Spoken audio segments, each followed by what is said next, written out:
called not on the ground, heading northeast from Blue Ash. Okay, unit advising a funnel cloud. Boy 31, believe I observed it in the lightning, headed northeast, not on the ground, from Blue Ash.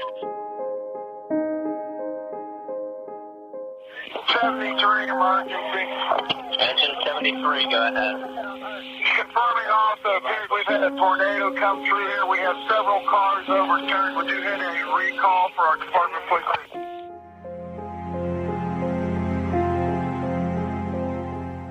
Okay, but as of right now, you don't have a specific address. Is that correct? Negative. It's total disaster back here. I hear sirens coming. There's wires down, trees down, houses destroyed. It's messed up.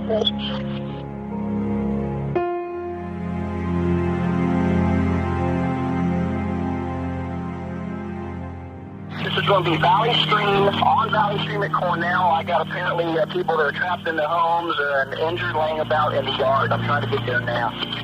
Okay, that's clear. Again, just confirming, on Valley Stream off of Cornell, you have several houses that have collapsed and people trapped. Information, I'm at Cornell and Valley Stream area. I have a doctor with me. He advises there are several people entrapped in the condos. One of them's a baby. I'm just in the houses beyond the condos. I'm walking down with him. I've driven down as far as I can. We're on foot.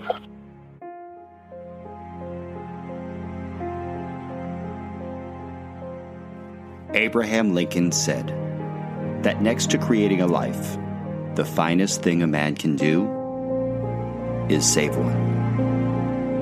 In the chaotic early morning hours of April 9th, 1999, a shaken community cried for help. In this episode, we'll share stories about the brave men and women in Montgomery and beyond who answered the call of those in need. I'm Greg Leader, and this is Weathering the Storm, Episode 2, The Response.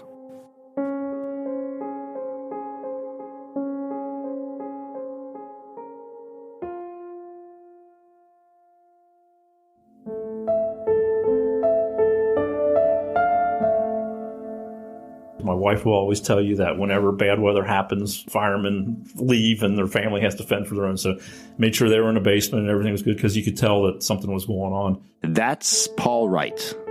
Paul became fire chief of the city of Montgomery 10 months before the tornado. He remains the city's fire chief to this day.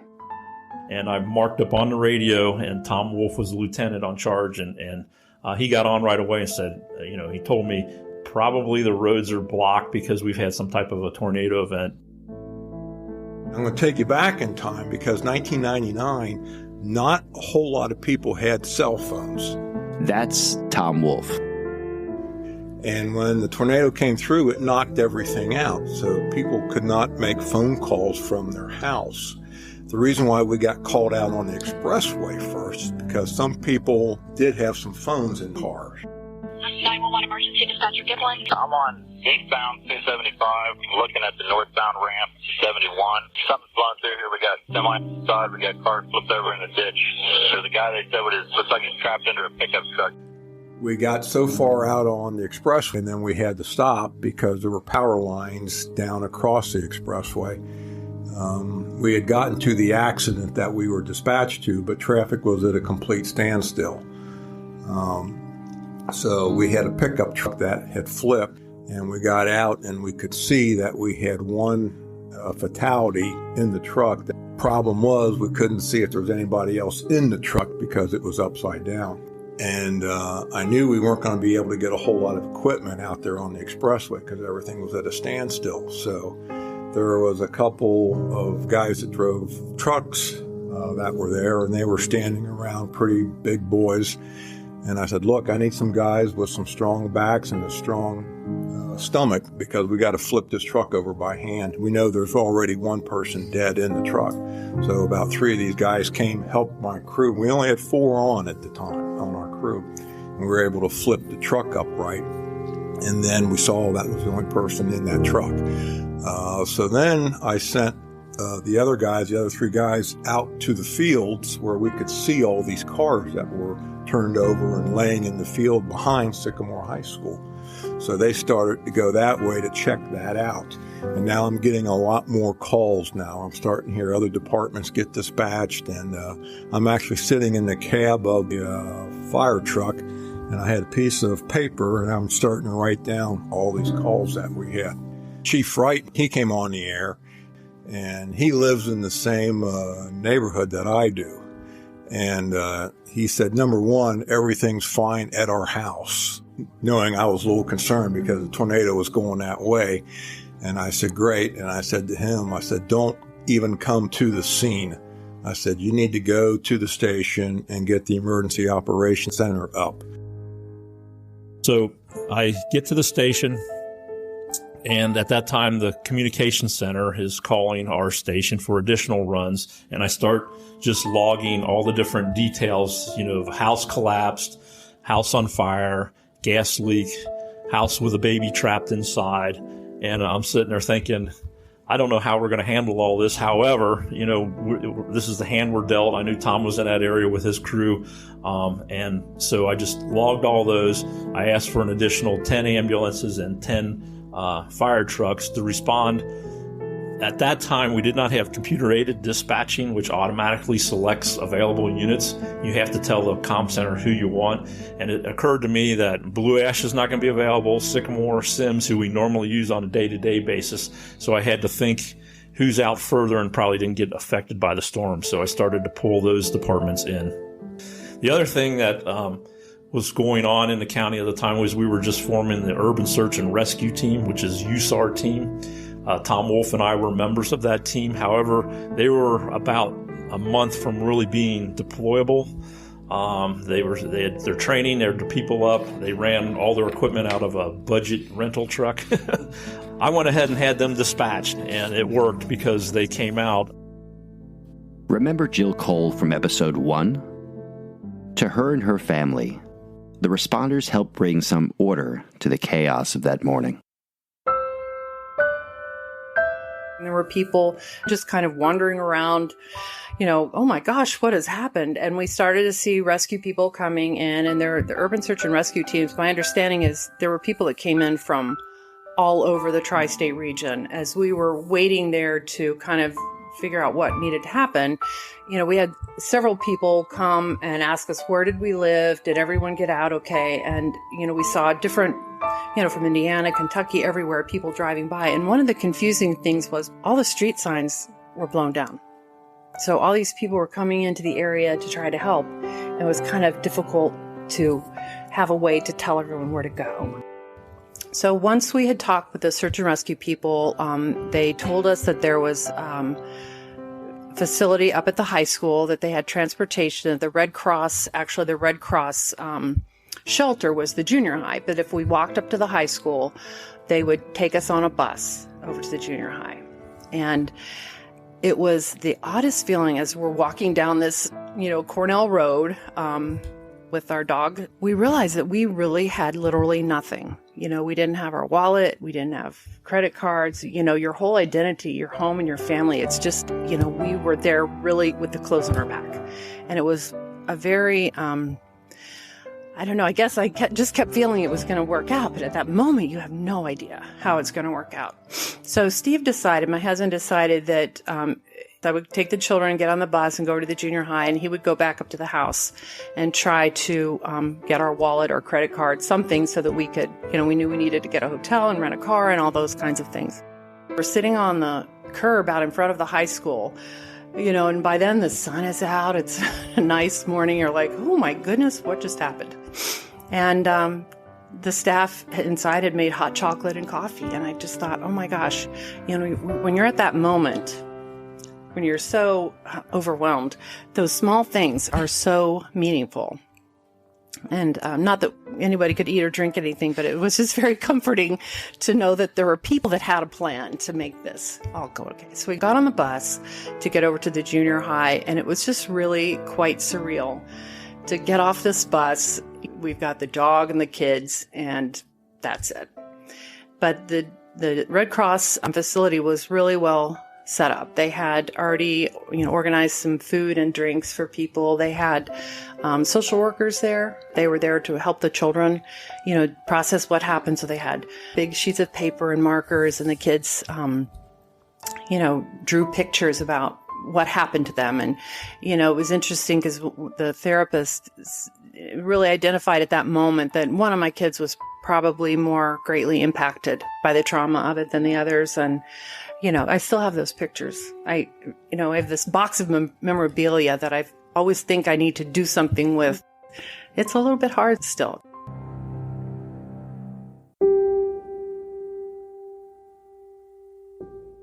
My name is Pat Giblin, and I was a third shift patrol officer at the time. We had no inkling that there was going to be any adverse weather when the shift started, and I recall probably around 3 or 3:30 in the morning of April 9th, getting a call from Bethesda North that they had a patient who was intoxicated and belligerent and trying to walk out of the ER. Well, we arrived there and at the Sally Port to the emergency room, this guy is out there with 2 people from B North Security, and he's getting really nasty with him. I ended up putting him in an arm bar and laying him across the trunk of my car and cuffing him up and charging him with disorderly conduct while intoxicated. And he was telling me, he said, I just want to get home. I just live up past the high school and all that. I just want to get home. And so I took him down to the Justice Center, and I heard, I believe it was Kurt Lyons, who was a sergeant for Blue Ash, said, hey, I see a funnel cloud near Pfeiffer Road at close to I-71. And I thought, oh, geez, something's about to happen. Once I got inside the Justice Center, our radios at the time just would not transmit or receive. The whole building was a dead zone. The 30 minutes that I was inside there, I had no idea what was going on. When I came out, there was all kinds of chatter over the comm center about, the high winds and a tornado. And as I started driving north, I noticed there was more and more debris on 71 North. And as I got past Pfeiffer Road and saw a pickup on its top, laying right on top of the median barriers. And then I ramped onto eastbound 275 from North 71, and there was a semi that had been right in the path of the tornadoes. It turned out it had been picked up and turned perpendicular across eastbound 275, so I had to find a way to turn around. I went back south on 71 and exited onto Ronald Reagan to come up Montgomery Road. And I just remember how dark it was. We're so used to seeing all the city lights, and there was nothing. I mean, it was pitch black. Montgomery Road itself wasn't too bad, but as I turned left to go westbound on Cornell, I crossed over the 275 overpass and down power lines, down phone poles. So I had to stop the car and park and walk out onto the field. Then as dawn came up, we realized just how bad everything was. And you could clearly see the path of the tornado across the Johnson Nature Preserve and all the houses, at Lakewater and Valley Stream. And it looked like, those war photos you see of a place where a bombing run was. I mean, it was just destroyed. When I was out on the expressway trying to get things controlled, put in a recall, and some of our other cars were up and trucks were responding, and I had them going toward Cornell Road, toward the high school. Bob Young was one of our officers, and Bob lived in Montgomery. And Bob was one of the guys that once he went somewhere, it was locked in. He could tell you streets, he could tell you addresses, hydrants. I mean, the guy was unreal how well he knew the area. And when he got to the scene, he was describing to me that, man, we have a mess here, houses are down. And I said to him, well, where exactly are you? And he says, Tom, I'm not sure. I know I'm close to the high school. I think I'm at Cornell and Valley Stream, but I'm not sure. If you think about it, all the landmarks were gone. The homes that maybe the trees, they were all wiped out. There was nothing. There wasn't an address, for him to sit there and identify exactly where he was at. And when he says, "I think I'm here," I'm like, wow, that really clued me in that we really have a mess if Bob Young doesn't know where he's at. 4 people lost their lives that morning. 2 drivers, Donald Lewis and Charles Smith, died in the roadways in separate vehicle accidents. 2 others lost their lives in the tornado. A couple, Jacqueline and Lee Cook, who were in their home in Montgomery the morning of April 9th. We spoke with the Cook's children, Shannon and Ryan.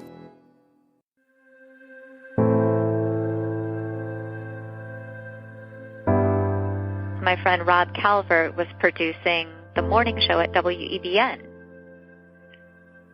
And he loved our mom and dad. So when he heard that there had been a tornado, he called me immediately. So I called you, and I said, you should go to mom and dad's house. And I started, with the help of my friends, calling everyone and trying to figure out where they were. And we got mixed reports. But when you left Dayton, I said, call me when you get there and tell me what is going on. So when I initially heard that there was tornadoes going through, I had called and the line rang dead. So that indicated to me there was a problem. And I then drove down to Cincinnati to basically find out what was going on. I had a friend who also lived in the area and knew where I lived and had called, and he basically said the area is wrecked. So I was expecting to go there, see the house destroyed, and find out which hospital they were at. That was sort of my hope. But as I was leaving, I told my girlfriend, you should be praying for my parents who may be dead. So I walked up to the house, and there was a group of sheriffs and the first responders from the Red Cross. And you kind of saw them talking to each other, like a little bit of, do you want to tell them? No, I'll tell them. And then I believe it was a Red Cross guy, came up and said, sorry, they are gone. A week before, I'd been volunteering at a camp, and there was a kid who was in my cabin whose parents had died in a car wreck. And I was sort of speaking, I'm a Christian, this is my sister, and I was speaking kind of truth to him. And those words sort of come echoing back. So essentially, I was reassuring myself of the same thing I was saying to Nick. And the media who was on scene pretty quickly, frankly, stunningly quickly when you think about it, asked me for comments. And the commentary was that God is still God, and I'm still not. And we'll go from there. So I think that was the initial reaction. Now, given 20 years of reflection, how much of that was spiritual strength versus being a 19-year-old in shock? I don't know. I don't know if I ever will.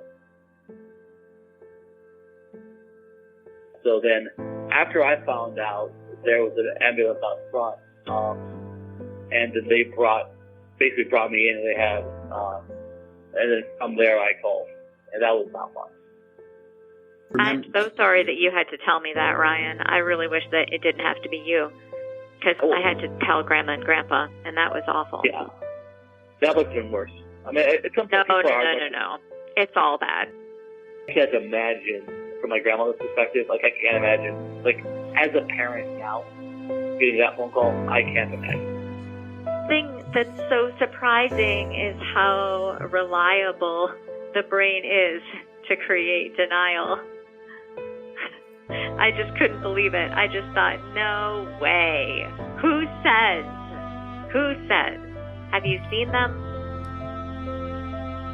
And he said, no, I haven't seen them. And I said, well, who's seen them? Can you please put them on the telephone? And that's when the emergency worker just told me, oh, we're sorry, they were positively identified by your neighbors. It really was them. They were sure. But I honestly, in my heart of hearts, didn't really believe it. Really believe it truly was them.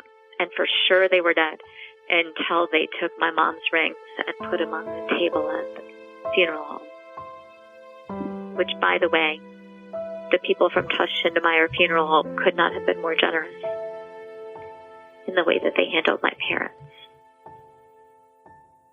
Yeah, people die. People die in all kinds of ways. I think there really is an element of grace in the fact that through, first off, they always said, literally, it's one of those things, when your parents say weird stuff and you kind of roll your eyes, you're weirding me out, Mom. One of those things that my mom would say was that when they got old, they were going to jump off a ship together, that they wanted to go together. So I think there was a certain element of they kind of got what they wanted in that sense. And that sounds almost macabre, but I think there is an element of truth to, they were able to go together, and there's a grace to that. I think at some level, too, everyone dies. And then you go on, and they talk about you for a while at church, and then people move on with their day and eat potato salad. And the question becomes, what did your life mean before that? Or for those who are left behind, how will you respond to the legacy that's been left behind? So with that in mind, I would say, you can ask why anytime someone dies. The question really should be, what's next? They were very, the passion of their love for each other sort of led the charge in terms of they really were romantic and consistently in love with each other. I would say a second element for both of them, more outwardly for my mom, was the generosity of spirit. She would have been one of the people there standing in the rubble with us if it had been somebody else's tragedy.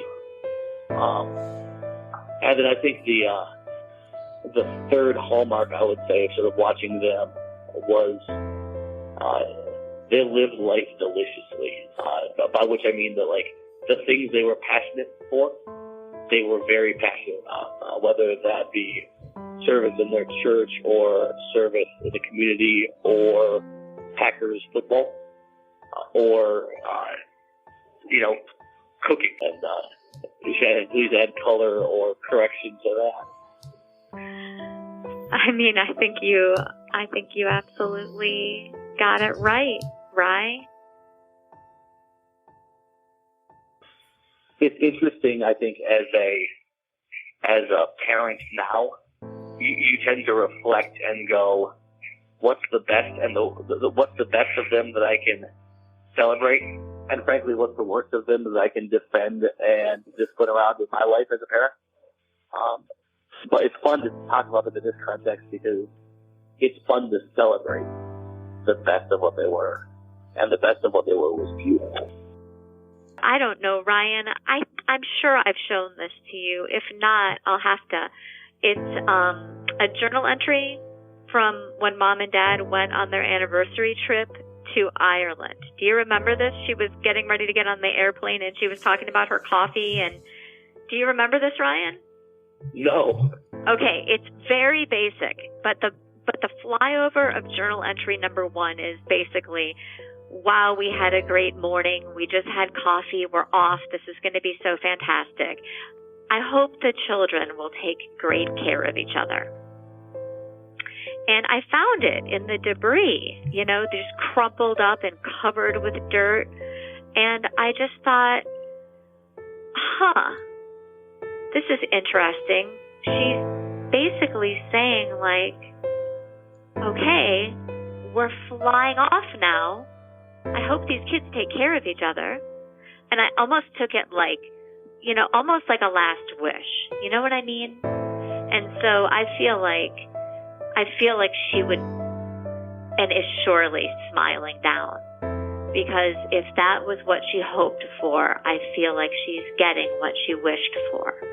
And what mom doesn't at least want to know that her kids are out there, loving each other? So I would say to anybody with an axe to grind against their parent or sibling or anyone, lay it down. Not worth it. That's an awesome story. This is super fun because I think there's a element of this isn't what we talk about when we talk to each other. So this is really kind of fun, especially because 20 years on, we have our own lives. We have children that weren't even contemplated at the time that all this happened. So the pain is still present, but it is attenuated. So being able to kind of walk through some of these stories and listen to them without as much pain, this is really kind of neat.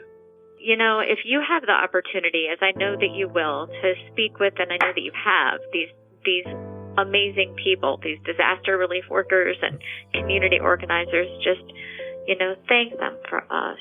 I can't imagine what it must be like to have to do what they did. And, even though they weren't able to help our parents, we're so, so grateful for them. They made the right choice. There was a disaster relief worker. There was stories in our family, about the last moments that mom and dad were alive, the moments right after the tornado, and people were sharing all of these various stories. Ryan, do you remember that? Yeah. And we didn't know what was true. They were conflicting. And so I wanted to know what was actually true, because you're grieving anyway. So why grieve something that's false? Just find out the truth and grieve it, right? So I interviewed a disaster relief worker, one of the EMTs, and the neighbor who found mom. And they said two things that were so comforting to me. Truly they were. I'm sure that mom was not in pain, because the neighbor who found mom, he did come over to her. But what she said to him was, "This is how I sleep." And he covered her. And I just thought, I'm so, first of all, grateful that he was there to cover her. And also, that there's no way that she was in pain. Because if you were in severe pain and someone came up to you, you would not say, "This is how I sleep." You would say, "Help, ouch, my whatever," right? But that's not what she said. The disaster relief worker, he said, "Yeah, I saw your mom, but I didn't go and help her." I said, "Well, why not?" And he said, "We are trained to pass a body by if we know that it has no chance of living, and to search for signs of life and people we can actually save." And there was a baby trapped in the house, a couple of houses down the street. They needed to get the baby out, and he knew for sure that there was no sign of life for mom. There was no way. He said there was no way. And so I was just, I was thinking, boy, if I were that guy, but I feel in my heart somehow like, wow, I should have run back there and stayed with her, but he made the right choice. And I hear that child is thriving.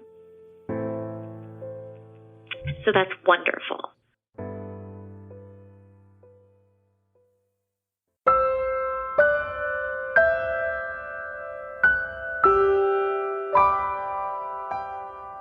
That child that Shannon mentioned was 10-month-old Nicholas Stein.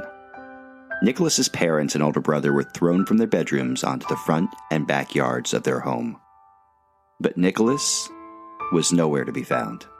After a desperate search, first responders found Nicholas 2 rooms away from his nursery, surrounded by debris, but underneath a door that had saved his life. They found him playing. The only impact of the tornado, a few scratches and bruises that would soon fade. It was one of several miracles on that otherwise somber day in Montgomery.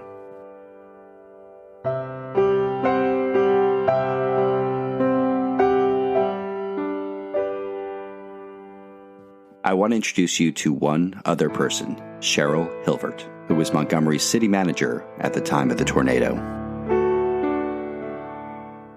April 9th began as a day of relaxation on a Panama Canal cruise with a group of family and friends. And as I woke up that morning, I was getting ready for a great day of sightseeing and sun and fun. And I happened to turn on CNN International, which was actually the way that you would get information on anything that was happening while you're on a cruise ship. And they were reporting on a pretty serious tornado that had hit the Midwest. And as I watched, the Midwest became narrowed down to Ohio and then to Hamilton County, Ohio. And then eventually, when I saw a Montgomery police car sitting in a neighborhood where there were no houses left, it suddenly became a pretty sick feeling. We didn't have cell phones. We didn't have 24/7 news cycles back then, so it was really, really difficult to understand the magnitude of what was going on.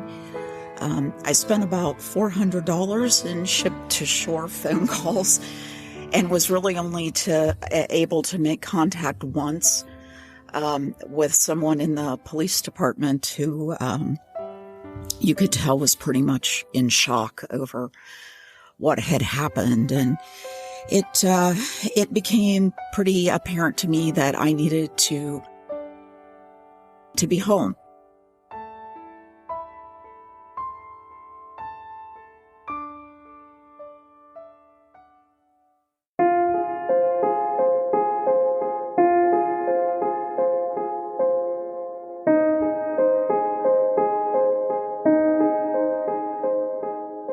Coming up in episode 3 of Weathering the Storm, the recovery.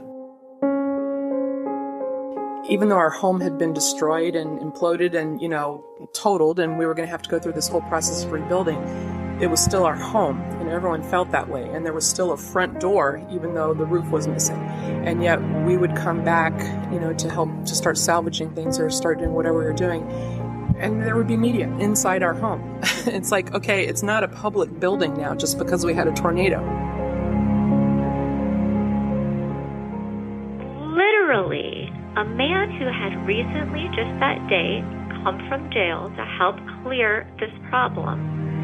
He has a handful of money and jewelry and says to me, "Is this yours? Take a look. Do you recognize any of this? Did you guys keep cash in the house?" And I mean, if that doesn't just show you the best in people, nothing will. So when you really do see the worst things, sometimes they really do bring out the best in people. And that's priceless because we don't get a chance to see the best in people very much.